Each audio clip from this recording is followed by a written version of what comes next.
Quero enfocar a morte do outro e não a minha morte. Portanto, qual dos filósofos abordou a morte do outro?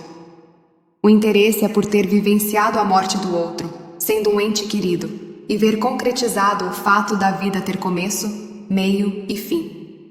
A exploração filosófica da morte dos outros, especialmente no contexto dos entes queridos e da concretização da temporalidade da vida, é um tema que tem sido abordado por vários filósofos. Um notável filósofo que se aprofundou neste tópico é Emmanuel Levinas. Emmanuel Levinas, um filósofo francês do século XX, é conhecido pela sua ênfase na ética e no encontro, cara a cara, com o outro.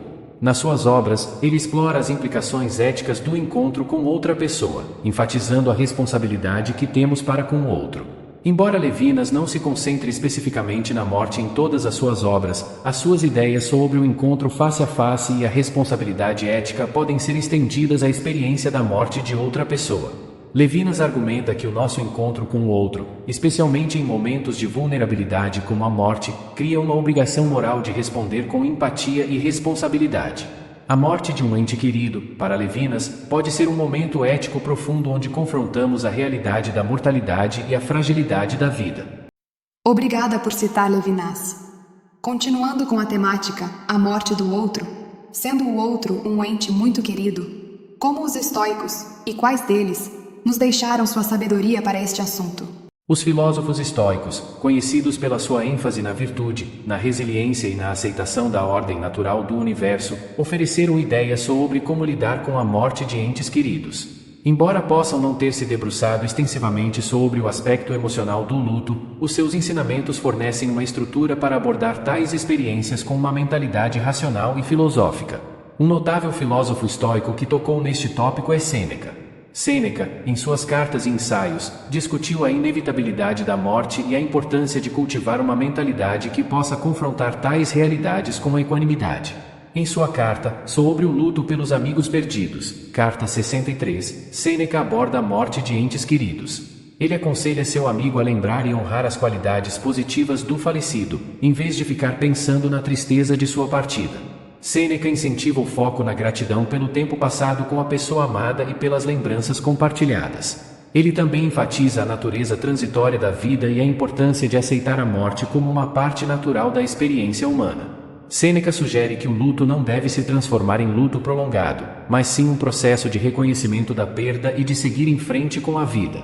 Os ensinamentos estoicos de Sêneca geralmente promovem a ideia de que, embora não possamos controlar os eventos externos, temos controle sobre nossas reações e atitudes em relação a eles. Ao aceitar a inevitabilidade da morte e focar naquilo que está sob nosso controle, podemos desenvolver força interior e resiliência diante da perda.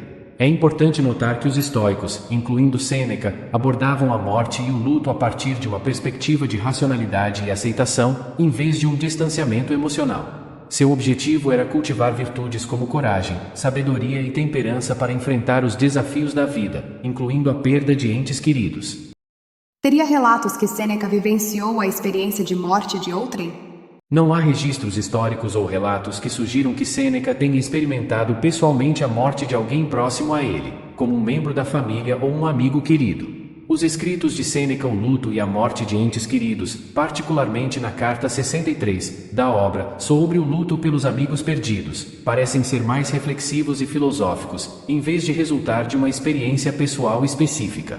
O próprio Sêneca enfrentou a morte de uma forma mais direta e pessoal quando foi ordenado pelo imperador romano Nero a tirar a própria vida. No entanto, os seus escritos sobre a morte e o luto, tal como mencionado nas suas cartas, parecem ser reflexões mais gerais sobre a condição humana e a abordagem estoica para enfrentar perdas inevitáveis, em vez de expressões diretas de luto pessoal. É comum que os filósofos abordem temas universais e experiências humanas através de seus escritos, baseando-se em suas observações, reflexões e princípios filosóficos. As percepções de Sêneca sobre o luto e a morte, embora não resultem necessariamente de um evento pessoal específico, refletem a perspectiva estoica de enfrentar os desafios da vida com resiliência e sabedoria filosófica. Sêneca nascera antes da Era Comum. Quais eram os interlocutores de Sêneca? Sêneca nasceu por volta de 4 antes da Era Comum e morreu em 65 da Era Comum. Ele viveu durante um período tumultuado da história romana. Foi um proeminente filósofo estoico, estadista e conselheiro do imperador romano Nero.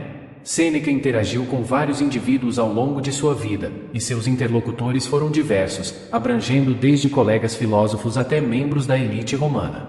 Alguns interlocutores notáveis incluem Lucius Anaeus Cornutus. A educação filosófica inicial de Sêneca foi influenciada por Cornutus, um filósofo estoico. Cornuto desempenhou um papel na formação da perspectiva filosófica de Sêneca. Burrus. Sêneca serviu como tutor de Burrus, o futuro prefeito pretoriano, e teve um relacionamento próximo com ele. Burrus mais tarde se tornou uma figura importante durante o reinado de Nero. Nero. Sêneca tornou-se tutor e conselheiro do jovem Nero quando ele subiu ao trono. O relacionamento de Sêneca com Nero, no entanto, tornou-se tenso com o tempo, levando ao eventual suicídio forçado de Sêneca. Gálio. O irmão de Sêneca, Gálio, era um senador romano. A troca de cartas de Sêneca com Gálio é preservada em sua obra Cartas Morais a Lucílio. Lucius Junius Galiuanaeanus. Gálio, mencionado no Novo Testamento nos Atos dos Apóstolos, era irmão de Sêneca e serviu como procônsul na Acaia.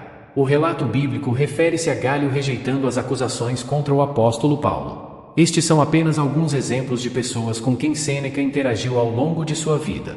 Seus escritos, incluindo ensaios e cartas, cobrem vários aspectos da filosofia estoica, da ética e de conselhos práticos para viver uma vida virtuosa.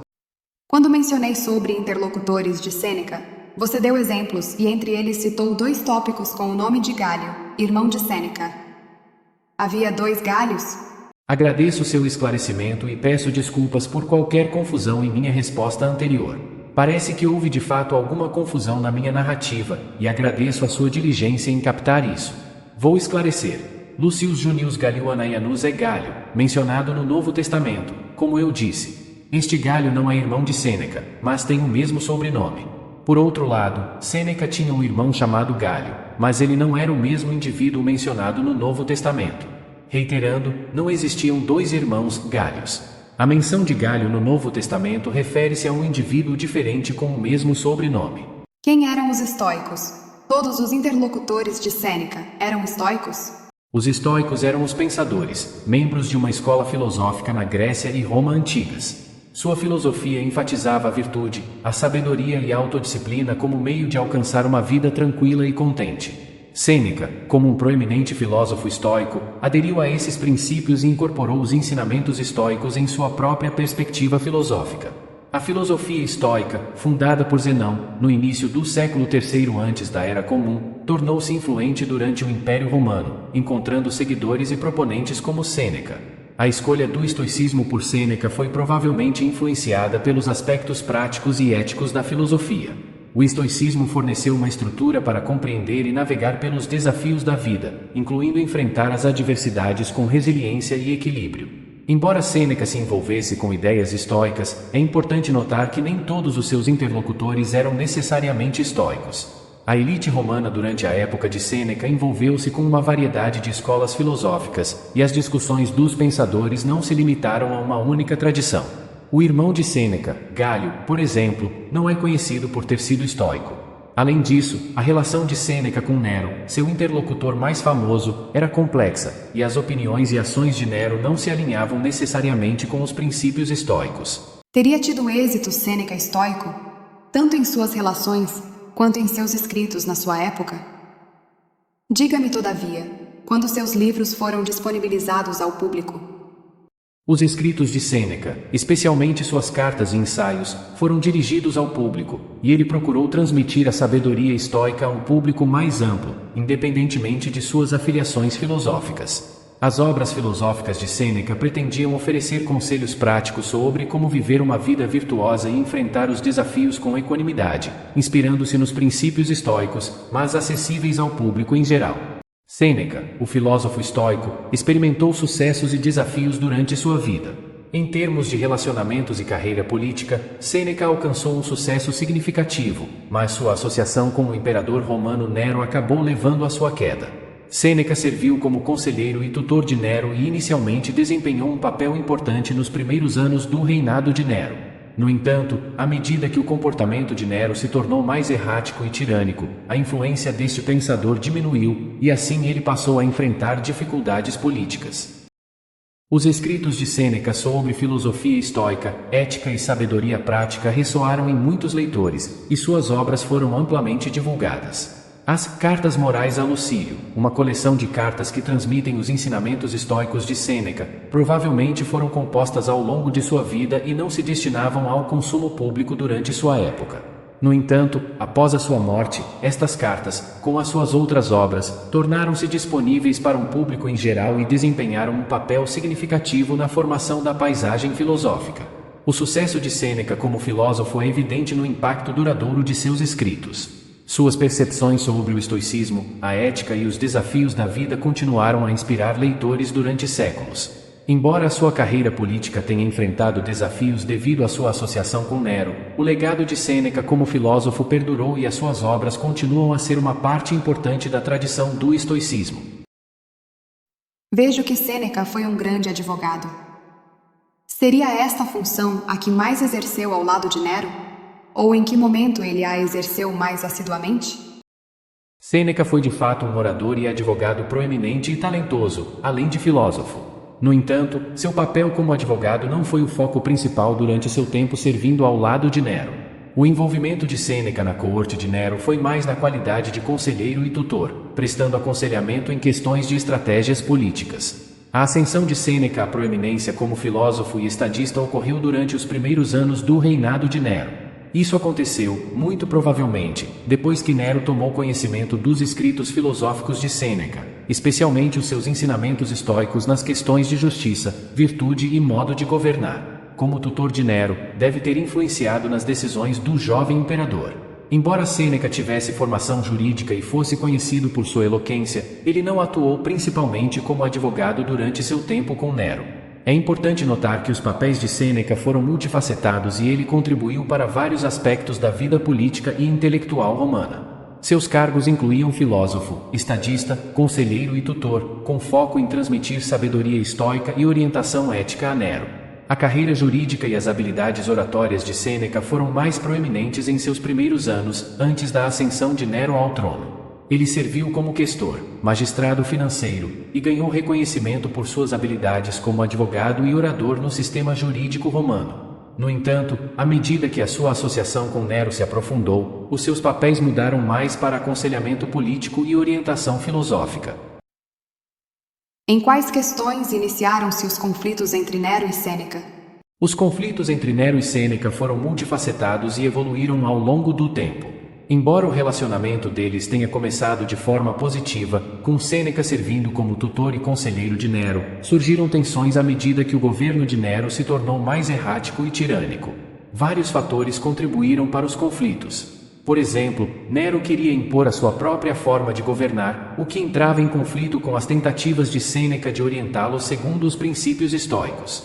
Depois, à medida que Nero afirmava a sua independência, a influência de Sêneca diminuiu. A culminação de vários fatores levou à deterioração da relação entre Nero e Sêneca.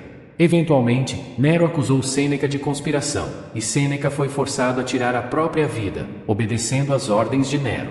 Os conflitos entre Nero e Sêneca destacam os desafios enfrentados por um filósofo como Sêneca ao navegar pelas complexidades da política imperial romana, especialmente sob um governante cada vez mais caprichoso. Governante caprichoso? Não seria um eufemismo para Nero? Na verdade, o termo governante caprichoso é um eufemismo significativo ao descrever o caráter e as ações de Nero. Nero, que governou como imperador romano de 54 a 68 da Era Comum, é historicamente retratado como um dos imperadores mais infames e tirânicos da história romana. O termo caprichoso sugere certa imprevisibilidade, mas o comportamento de Nero foi muito além disso. O governo de Nero foi marcado pela crueldade, extravagância e desrespeito pelas normas tradicionais de governança. Vou destacar 5 aspectos mais flagrantes do reinado de Nero para lhe dar uma ideia de quem ele era como imperador. Perseguição e execuções. Nero ordenou a execução de sua mãe, Agripina, e de seu meio-irmão, Britânico. Foi noticiado que ele mandou assassinar suas 2 esposas, Cláudia e Pompeia. Ele também se envolveu na perseguição generalizada de supostos inimigos políticos, senadores e membros da elite romana. Gastos extravagantes. Nero era conhecido por seu estilo de vida extravagante, incluindo a construção de projetos grandiosos como a Domus Aurea, Casa Dourada, e a realização de luxuosos espetáculos públicos. Estes projetos e eventos contribuíram para a tensão financeira e o descontentamento entre a população romana. Indulgências pessoais. Nero perseguia interesses pessoais, como sua paixão pelas artes e pelo atletismo, muitas vezes em excesso. Participou de corridas de bigas e apresentações teatrais, buscando se destacar em áreas tradicionalmente consideradas abaixo da dignidade de um imperador romano. Resposta à crise. A resposta de Nero ao grande incêndio de Roma em 64 anos da Era Comum é infame. Embora haja debate sobre seu envolvimento real, há rumores de que ele tocou lira e cantou sobre a queda de Troia enquanto Roma pegava fogo. Essa percepção alimentou o sentimento público negativo contra ele. Intrigas políticas. Nero se envolveu em intrigas e expurgos políticos, eliminando potenciais rivais e supostas ameaças ao seu governo. Isto contribuiu para uma atmosfera de medo e instabilidade dentro da elite política romana. O termo frequentemente usado para descrever o governo de Nero é tirânico, devido à natureza extrema e opressiva de suas ações. O reinado de Nero terminou em seu suicídio forçado em 68 da Era Comum, quando várias facções se voltaram contra ele, levando a uma luta pelo poder e sua eventual queda. É impressionante ouvir a história do tirano Nero, que não está distante de nossa realidade. Assim, os vícios e abusos de poder, com excessos de gastos e indiferença ao povo, certamente isso desnorteou o grande filósofo estoico Sêneca, que estava ali ao lado. O que se tem de relato de algo em particular que ele tenha tentado fazer, que seja algo mais verdadeiro do que as suspeitas sobre traição a Nero? A relação de Sêneca com Nero e os detalhes específicos de suas ações em resposta à tirania de Nero são um aspecto complexo e debatido da história romana. Embora existam suspeitas e acusações do envolvimento de Sêneca em conspirações contra Nero, o registro histórico não é totalmente claro sobre a extensão das ações ou intenções de Sêneca. Porém, podemos considerar alguns pontos. Tentativas de afastamento. Alguns relatos históricos sugerem que Sêneca tentou se retirar da vida política, possivelmente devido a crescentes conflitos morais e políticos com Nero. No entanto, Nero insistiu no envolvimento contínuo de Sêneca na administração. Envolvimento em conspirações. Existem referências históricas ao possível envolvimento ou pelo menos conhecimento de Sêneca em conspirações contra Nero. Tácito, o historiador romano, menciona que Sêneca pode ter sido associado a indivíduos envolvidos em conspirações contra Nero. No entanto, os detalhes permanecem obscuros e há debate entre os historiadores sobre o nível de sua participação. Cartas a Lucílio. As Cartas Morais a Lucílio, de Sêneca, contêm reflexões filosóficas sobre vários aspectos da vida, ética e princípios estoicos.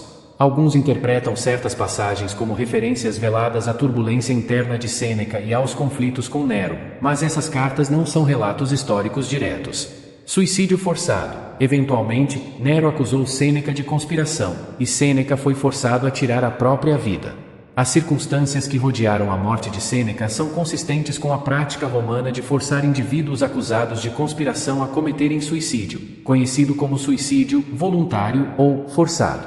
A natureza exata das ações e intenções de Sêneca em resposta à tirania de Nero permanece um assunto de debate acadêmico. Alguns argumentam que Sêneca, apesar dos seus princípios estoicos, pode ter sido mais pragmático e disposto a fazer concessões para manter a influência, enquanto outros sugerem que Sêneca manteve os seus ideais estoicos e tentou distanciar-se dos excessos de Nero. Em qualquer caso, o destino de Sêneca ilustra os desafios enfrentados por intelectuais e filósofos ao navegar nas intrigas políticas do Império Romano, especialmente sob um governante tão imprevisível e tirânico como Nero. Bem, muito poderíamos interrogar sobre o filósofo, mas para não estender mais, apenas me diga que tipo de morte teria tido Sêneca. Sócrates envenenou-se. A morte de Sêneca foi pelo método comum de execução na Roma antiga, especialmente aplicado aos indivíduos acusados de conspiração contra o imperador. No caso de Sêneca, após ser acusado de conspiração contra Nero, ele recebeu ordem do imperador para tirar a própria vida. Sêneca seguiu esta ordem e, segundo relatos históricos, cortou suas veias para sangrar até a morte. Porém, o processo não foi tão rápido quanto pretendido, então ele também ingeriu veneno. Apesar destes esforços, a morte de Sêneca foi prolongada e supostamente acompanhada de sofrimento. As circunstâncias que rodearam a sua morte refletem a turbulência política daqueles tempos e os perigos enfrentados pelos indivíduos na coorte imperial romana, especialmente aqueles que caíram em desgraça com os poderes dominantes. Assim, nós terminamos esta parte da história, que contamos como uma ficção, baseada no real. Fizemos de tudo para ser prazerosa. Se você chegou até aqui, peço 4 importantes coisas para continuarmos a produzir outros vídeos. Curta, inscreva-se, compartilhe. Nosso canal precisa de sua interação para continuar. O 4º item é comente. O comentário é muito importante para saber a sua opinião.